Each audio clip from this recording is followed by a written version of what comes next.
bagi semua. Assalamualaikum warahmatullahi wabarakatuh. Yang terhormat dosen penguji ujian kinerja PPG Daljab Batch 2 tahun 2022. Perkenalkan, nama saya Hamidah SPDI. Saya adalah guru di MTS Al-Ikhlas Desa Muara Siban, Kecamatan Dembok Utara, Kota Pagar Alam, Provinsi Sumatera Selatan. Sekaligus mahasiswi PPG Daljab Batch 2 tahun 2022 LPTK Fakultas Tarbiyah dan Ilmu Keguruan Prodi Akidah Akhlak UIN Raden Fatah Palembang. Pada hari ini, Rabu, tanggal 26 Oktober tahun 2022, saya akan melaksanakan kegiatan praktik pembelajaran untuk memenuhi ujian kinerja PPG Daljab Batch 2 tahun 2022 dengan mengambil materi Akidah Akhlak bab 2 sifat-sifat Allah dan pembagiannya, subbab dalil nakli dan dalil akli sifat-sifat Allah yang maksiat, salbiyah, ma'ani dan ma'nawiyah, sifat-sifat mustahil, serta sifat jaiz Allah Subhanahu wa Ta'ala di kelas 7. Dan untuk lebih jelasnya, berikut adalah video praktik pembelajaran yang telah saya laksanakan. Mohon masukan dan saran agar kedepannya kegiatan pembelajaran saya bisa menjadi lebih baik lagi. Terima kasih atas perhatiannya. Wassalamualaikum warahmatullahi wabarakatuh.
Untuk selanjutnya, sebagai implementasi jiwa nasionalisme kita, marilah kita menyanyikan lagu Indonesia Raya terlebih dahulu. Silakan berdiri. Indonesia tanah airku, tanah tumpah darahku.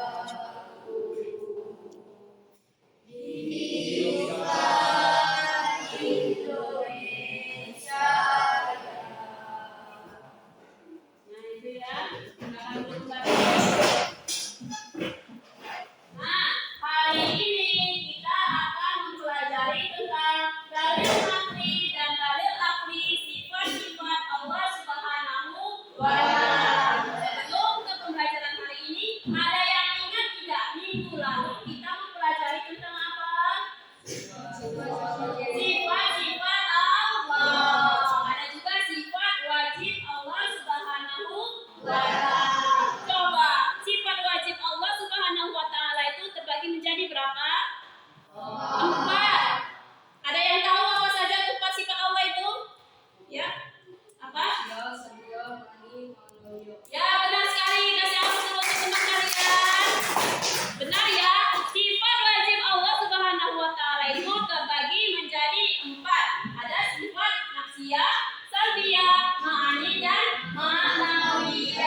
nafsiyah, sardiyah, ma'ani dan ma'nawiyah serta sifat mustahil dan sifat jaiz Allah. Adapun tujuan pembelajaran kita hari ini ada dua ya. Yang pertama yaitu setelah mempelajari pelajaran hari ini, siswa mampu menunjukkan dalil naqli dan dalil akli sifat-sifat Allah yang nafsiyah, sardiyah, ma'ani dan ma'nawiyah, sifat mustahil dan sifat jaiz Allah. Tujuan pembelajaran yang kedua yaitu siswa mampu menguraikan dalil naqli dan dalil akli sifat-sifat Allah yang nafsiyah, sardiyah, ma'ani dan ma'nawiyah serta sifat mustahil dan sifat jaiz Allah Subhanahu wa taala. Itu ya tujuan pembelajaran kita hari ini. Nah, sebelum memasuki pembelajaran, Ibu mau tanya dulu. Mungkin ada yang tahu apa sih yang dimaksud dengan dalil naqli dan dalil akli? Ayo. Ada yang tahu? Ya, Dipan apa? Dalil naqli adalah dalil yang bersumber dari Al-Quran dan hadis. Ya. Dalil akli, dalil yang bersumber dari akal pikiran manusia untuk mendapatkan suatu keumuman. Benar ya, tepuk tangan dulu kembali lagi. Jadi yang dimaksud dengan dalil naqli yaitu dalil yang bersumber dari Al-Quran dan hadis. Sangat jelas ya, hanya Al-Quran dan hadis dasar dari dalil akli. Yang kedua yaitu dalil akli. Dalil akli ini pengertiannya yaitu dalil yang bersumberkan dari akal pikiran manusia untuk mencari atau menemukan suatu kebenaran. Itu ya pengertian dari dalil naqli dan dalil akli. Nah, sekarang kita akan membahas dalil naqli dan dalil akli sifat-sifat wajib Allah Subhanahu wa taala. Coba, sifat wajib Allah yang pertama itu sifat apa?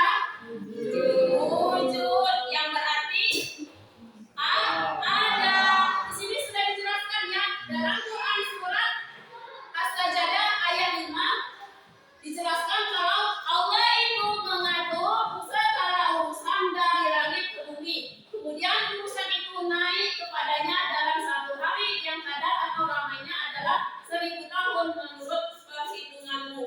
Ini dalil naqli kebenaran sifat wujud Allah Subhanahu wa taala. Coba kalau secara akli atau akal pikiran sifat wujud itu seperti apa? Jadi sifat wujud itu secara akal keberadaan alam semesta ini dapat dilihat. Bisa dilihat tidak? Ya, bisa diraba juga tidak? Bisa. Jadi keadaan alam semesta ini dapat dilihat, diraba dan dialami secara nyata dan pasti.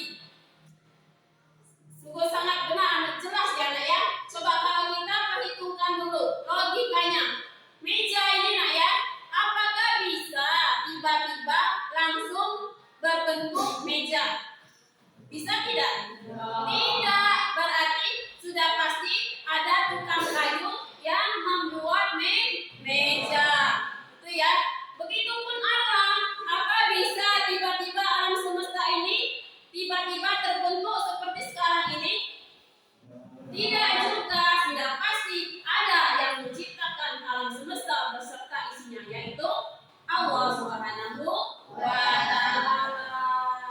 Nah, untuk sifat wajib Allah yang kedua itu ada sifat apa?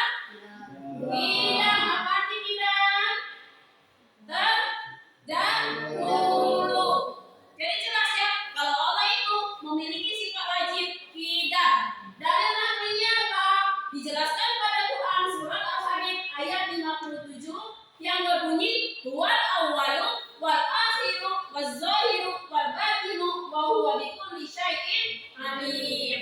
Keberadaan alam semesta ini baru karena ada yang mengatur dan menciptakan. Siapa yang menciptakan? Allah Subhanahu wa taala. Sudah jelas ya, sangat jelas kalau alam semesta ini adalah ciptaan Allah Subhanahu wa taala. Itu secara dalil naqli. Dalil aklinya seperti apa? Alam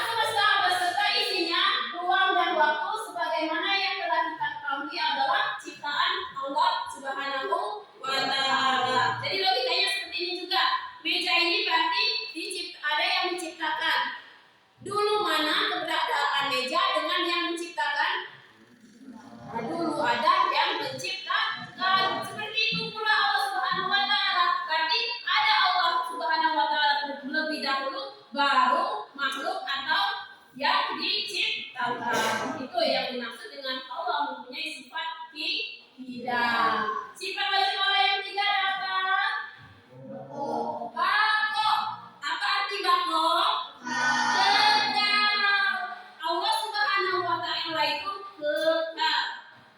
Ya, di sini dijelaskan dalam dalil nakli kalau Allah itu bersifat kekal, yaitu pada Quran surat Ar-Rahman ayat 27 yang berbunyi wa yabqa wajhu rabbika dzul jalali wal ikram, yang artinya tetapi wajah Tuhanmu yang memiliki kebesaran dan kemuliaan tetap kekal. Itu secara dalil nakli. Coba kalau menurut dalil akli, sifat kekal Allah ini dalam logika kita seperti apa maksudnya?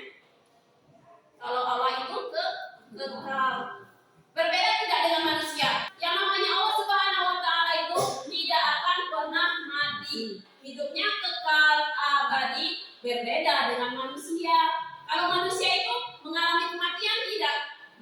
Iya. Jadi kullu nafsin dha'iqatul maut, setiap yang bernyawa pasti mati. Manusia, alam semesta, itu semuanya akan musnah.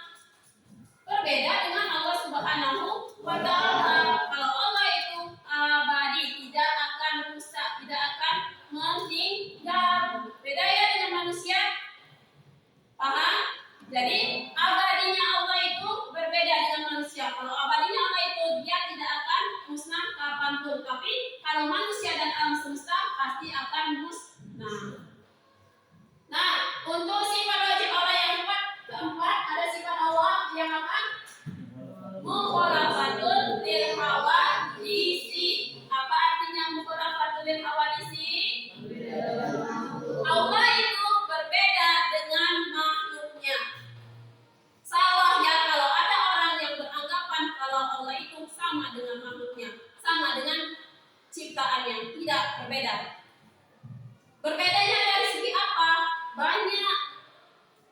Dari segi kemampuan, maha melihat Allah itu beda dengan melihatnya manusia. Kalau melihatnya Allah itu tidak terbatas. Tidak terbatas ruang dan waktu baik yang nampak maupun yang dirahasiakan. Itu tidak tertutupi oleh kemampuan Allah Subhanahu wa Ta'ala. Tapi kalau penglihatan manusia seperti apa? Terbatas tidak? Nah, yang di luar tembok itu kita tidak bisa melihatnya kalau ada penghalang tembok, karena itu penglihatan manusia terbatas. Jadi sangat jelas ya kalau sifat Allah itu berbeda sekali dengan sifat manusia. Yang selanjutnya ada sifat apa? Qiyamuhu binafsihi. Apa artinya qiyamuhu binafsihi? Berdiri sendiri. Jadi Allah itu maksudnya tidak membutuhkan bantuan siapapun untuk mengatur alam semesta.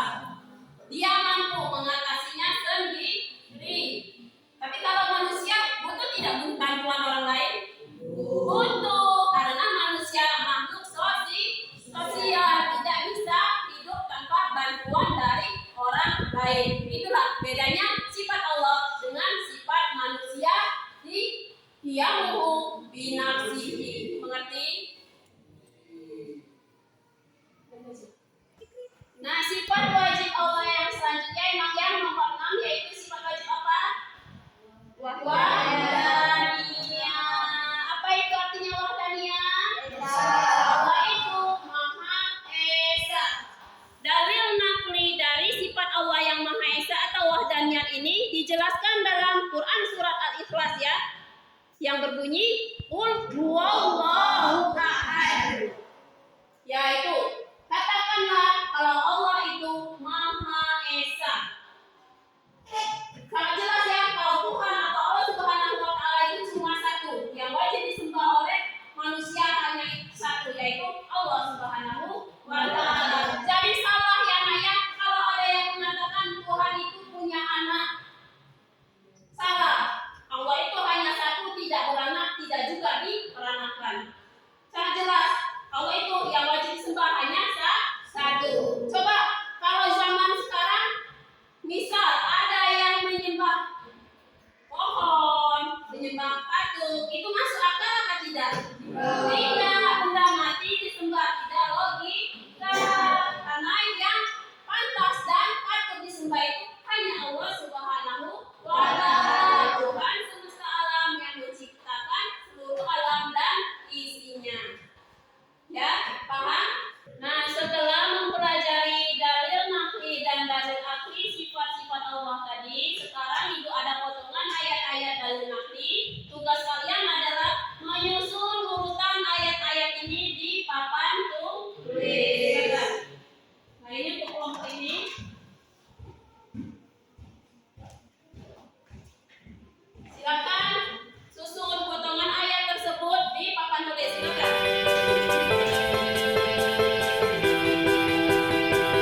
hasil diskusi kalian. Silakan, kelompok 1 dulu, silakan.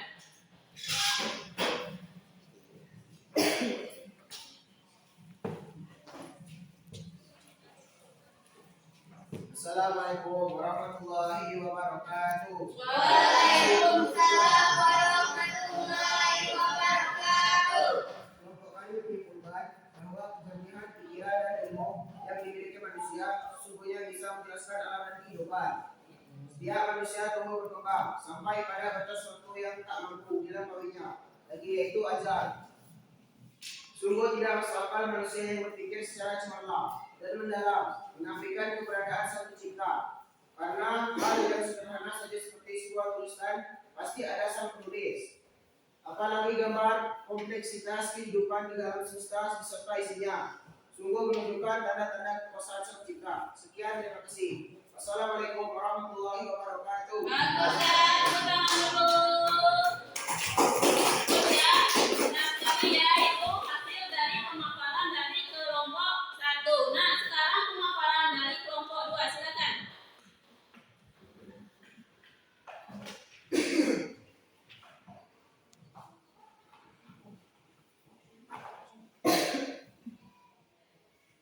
Assalamualaikum warahmatullahi wabarakatuh.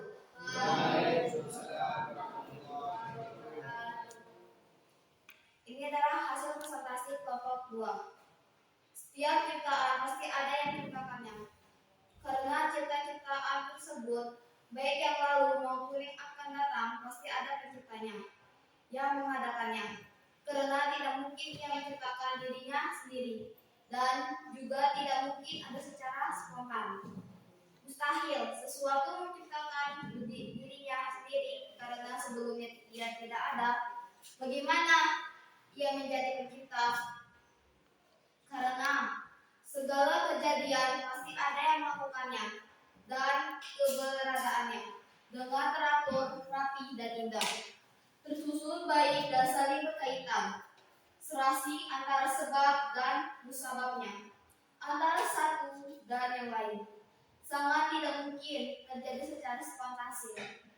Setiap ciptaan ada penciptanya. Jika ia tidak mungkin ciptaan ini menciptakan dirinya sendiri dan tidak ada secara spontan, maka pasti ada penciptanya. Dialah Allah Subhanahu wa Ta'ala, Tuhan semesta alam.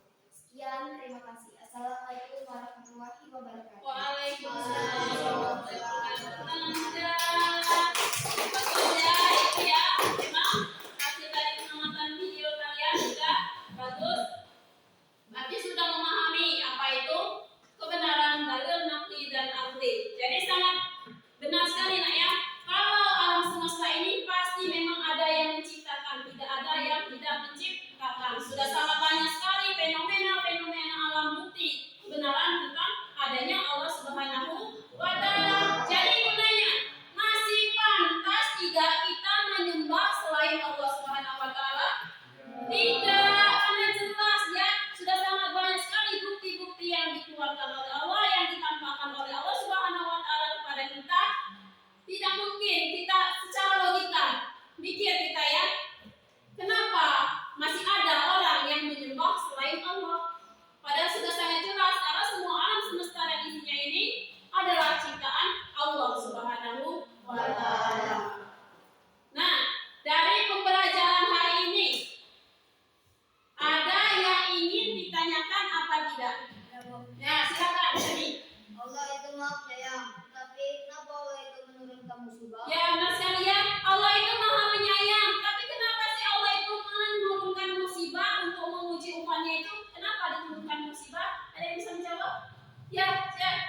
cobaan, ujian. Itu tujuannya supaya manusia itu kembali kepada Allah Subhanahu wa Ta'ala.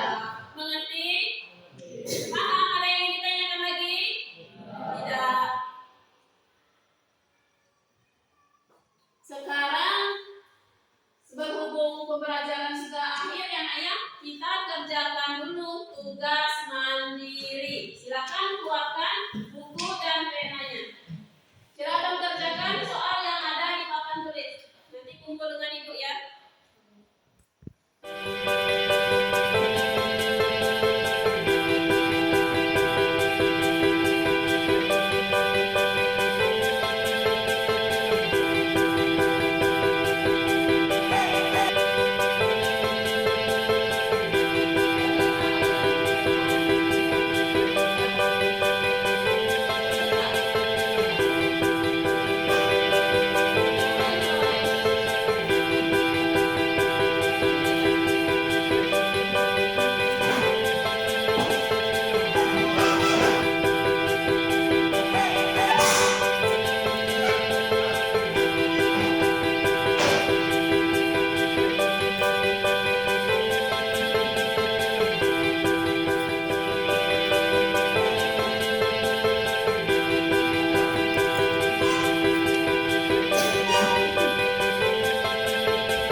Nah ini nak ya, nanti ibu koreksi untuk kesimpulan pembelajaran hari ini tentang dalil naqli dan dalil akli, sifat-sifat Allah Subhanahu wa Ta'ala. Ada tidak yang bisa menyimpulkan? Coba siapa?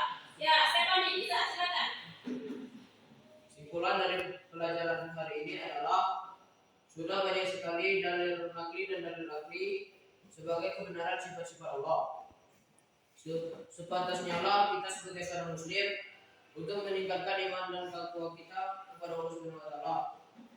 Karena kebenaran adanya Allah sudah dijelaskan di dalam dalil naqli dan dalil akli tadi. Benar sekali ya. Untuk kesimpulan hari ini memang benar. Sudah sepantasnya lah kita sebagai seorang muslim dan muslimah setelah memperhatikan dalil naqli dan dalil akli beserta video yang ibu tayangkan tadi, untuk mempertebal iman dan keyakinan kita kepada Allah Subhanahu wa Ta'ala. Karena sudah sangat jelas ya tadi diterangkan kalau kebenaran Allah itu sangat banyak.